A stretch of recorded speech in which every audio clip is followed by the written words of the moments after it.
mean, both of us are quite keen atheists, Same. but I wouldn't in any way want to sort of like abolish the Church of England, and it's for like the same reason, in that you need some features of the civil sphere, like of society, that remain constant and are sort of like links to the country's traditions and heritage and so forth, which kind of like build up the country's sense of public identity and maintain it. And I think that you can't do away with it. I mean, this is like what Edmund Burke talks about in his reflection of the revolution in France. He says that basically it's just ridiculous, seemingly to jump, but as in it's ridiculous. It's a very, very bad thing to just tear all the fabric of a society in one sudden sweep, because you're going to be left with just such a chaotic response, because no one really knows what they identify with, no one really knows what to do with their nation, because it's not really a nation anymore.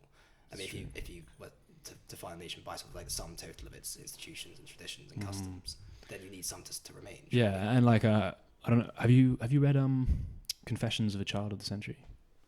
I have not. By Alfred de Musset. It's a absolutely gorgeous novel, one of my favorite novels. But he spends a lot of time in the introduction talking about basically this sort of the malaise in post-revolutionary France. Right. After Napoleon as well.